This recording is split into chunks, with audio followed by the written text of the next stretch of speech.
కూటమి ప్రభుత్వం కాపుల హక్కులు 5% రిజర్వేషన్లు కార్పొరేషన్ నిధులపై స్పష్టత ఇవ్వకుండా మీనమేషాలు లెక్క చేస్తోందని కాపు రిజర్వేషన్ పోరాట సమితి ఆగ్రహం వ్యక్తం చేసింది. ముద్రగడ సంతాప సభలకు కూటమి నేతలను వెళ్లవద్దనడాన్ని ఖండిస్తూ వంగవీటి రంగా పేరు పెట్టే హామీని గుర్తు చేశారు. కాపు ఉద్యమ నేతలను అణిచివేసే వైఖరి కొనసాగిస్తే చంద్రబాబు ప్రభుత్వానికి తగిన మూల్యం తప్పదని హెచ్చరించారు.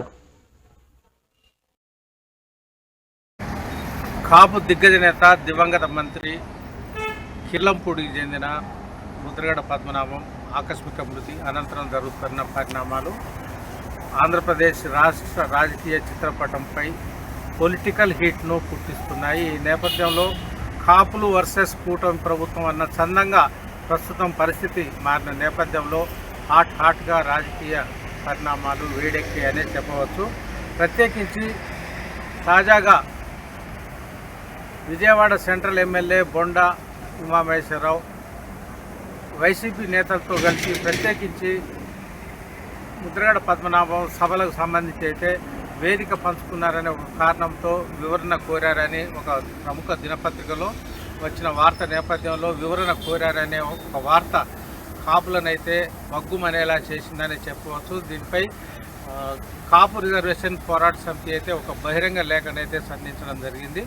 ముఖ్యమంత్రి చంద్రబాబు ఈ విషయంలో కఠినంగా వ్యవహరిస్తే సమీప భవిష్యత్తులో తీవ్రంగా నష్టపోతారని కూడా వార్నింగ్ ఇవ్వడం అయితే జరిగింది. కాపు రిజర్వేషన్ పార్టీ పోరాట సమితి దీనికి సంబంధించి అయితే ఇప్పటికే ఒక బహిరంగ ప్రకటన విడుదల చేస్తూ ముఖ్యంగా కాపుల అంశాలపై బహిరంగ చర్చకు కాపు రిజర్వేషన్ పోరాట సమితితో చర్చకు రావాలని కూడా సవాల్ చేయడం జరిగింది. వాస్తవానికి ఇదే పత్రిక కథనం ప్రకారం అయితే గతంలో మంత్రి కొలుసు పార్థసారథి కావచ్చు, ఎమ్మెల్యే గౌతు శిరీష వంటి వాళ్ళకు కూడా వివరణ కోరారని తెలియవచ్చిందని, ఇదే పరిస్థితి ఇప్పుడు బొండా ఉమామహేశ్వరరావుకు రావడం పట్ల కూడా కేఆర్పీఎస్ అయితే తీవ్రంగా గర్హిస్తున్నది. దీనికి సంబంధించి ఇప్పటికే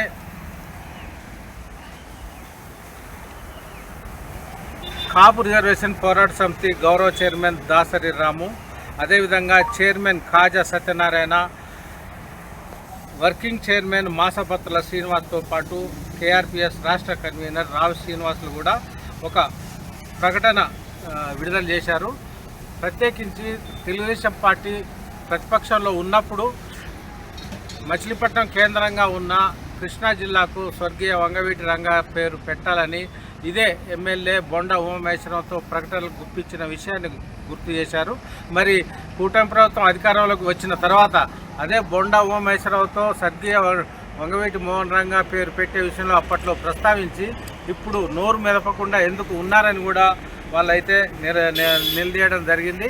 ప్రత్యేకించి కాపుల సెంటిమెంట్తో కాపుల ఓట్లు వాడుకొని కాపుల అవసరం తీరిన తర్వాత కూడా నిర్దాక్షిణ్యంగా వ్యవహరించే తీరునైతే వారు తీవ్రంగా ఖండించారు. ముఖ్యంగా ఆంధ్రప్రదేశ్ రాష్ట్రంలో కాపులు బీసీలు అంటే లోకువా అంటూ కూడా వారు తీవ్రస్థాయిలో మండిపడ్డారు. ముఖ్యంగా శుభకార్యాల్లో ఇతర కార్యక్రమాల్లో కూడా నారా కుటుంబం కావచ్చు, నందమూరి కుటుంబం కావచ్చు పాల్గొంటున్న సంగతి మీకు తెలుసు కదా అని కూడా వారు నిలదీయడం జరిగింది. మీకొక న్యాయం మాకొక న్యాయం ఉంటుందా అంటూ కూడా వారు కాపుల తరఫున తీవ్రంగా ప్రశ్నించిన నేపథ్యంలోనే ఇప్పటికైనా బోండాకు కోరినట్టుగా వస్తున్న వివరణ వార్తనైతే ఖండించాలని వారు చంద్రబాబు నాయుడును డిమాండ్ చేయడం జరిగింది. ప్రత్యేకించి ఎంఆర్పిఎస్ లాగా తాము కూడా బీసీలను కాపులను బీసీల్లో చేర్స్తే ఎంఆర్పిఎస్ లాగా పూర్వకంగా విధేయతతో ఉంటామని గతంలో కూడా ముద్రగడ పద్మనాభం ప్రకటించారని, తాము కూడా కేఆర్పీఎస్ తరఫున కూడా అదే ప్రకటన చేస్తున్నామని, దీనిపై కూడా ఇప్పటికైనా ఒక ప్రకటనను అధికారికంగా ఇవ్వాలని వారు డిమాండ్ చేశారు. ముఖ్యంగా విగ్రహ ఆవిష్కరణలో ఇతర సంతాప సభల్లో కూటమి నాయకులు పోకూడదనే ఒక హుకుం జారీ చేసినట్టుగా వస్తున్న వార్తలపై కూడా వివరణ ఇవ్వడంతో పాటు వీటిపై ఆంధ్రప్రదేశ్లో రాష్ట్ర ప్రజలే కాకుండా కాపు సమాజం కూడా చూస్తున్నదని కూడా వారు ప్రత్యేకంగా ప్రస్తావించడం అయితే జరిగింది. ముద్రగడ కాపు రిజర్వేషన్లకు సంబంధించి అయితే పోరాటం చేసినన్ని రోజులు కూడా అణచివేత కార్యక్రమాలకు పాల్పడ్డారని వారు తీవ్ర స్థాయిలో ఆరోపించారు. అసెంబ్లీ తీర్మానాలు చేసి చేతులు దులుపుకుంటే సరిపోతుందా అంటూ కూడా వారు కాపు రిజర్వేషన్ పోరాట సమితి అయితే మండిపడడం జరిగింది. అసలు కాపు కమ్మ మైత్రిపై కూడా ఒక స్పష్టమైన వివరణ ఇవ్వాలని కూడా వారైతే కోరడం జరిగింది. దామోదరం సంజయ్ ముఖ్యమంత్రిగా ఉన్నప్పుడు కాపుల బీసీ రిజర్వేషన్లు పునరుద్ధరించినప్పుడు అదే పరిస్థితి ఇప్పుడు కూడా అనుకూలంగా ఉన్నప్పటికీ మీరు అధికారంలో ఉన్నప్పటికీ కూడా ఎందుకు సమున్నతమైన నిర్ణయాన్ని తీసుకోవడం లేదని కూడా వారు సూటిగా ప్రశ్నించారు. ఈడబ్ల్యూఎస్ 10% రిజర్వేషన్పై కూడా బహిరంగ చర్చకు సిద్ధమా అంటూ వారు ముఖ్యమంత్రి చంద్రబాబు నాయుడుకి అయితే సవాల్ చేయడం జరిగింది. ఈ నేపథ్యంలోనే ఈ సందర్భంగా కాపు కార్పొరేషన్ నిధులతో పాటు అదేవిధంగా ఇటు విద్యకు సంబంధించి కానీ ఇటు భూముల అన్యాక్రాంతం కావడంపై అనేక అంశం కూడా కూటమి ప్రభుత్వానికి అయితే ఒక ఉక్కిరి బిక్కిరి చేసే విధంగా వాళ్ళ ప్రశ్నల వర్షాన్ని అయితే సంధించడం జరిగింది. దీనికి సంబంధించి ఇప్పటికి కూడా తమ వైఖరిలో మార్పు రాకపోతే తదుపరి కాపు రిజర్వేషన్ పోరాట సమితి కార్యాచరణ కూడా తీవ్ర స్థాయిలో ఉంటుందని కూడా వారైతే హెచ్చరించడం జరిగింది.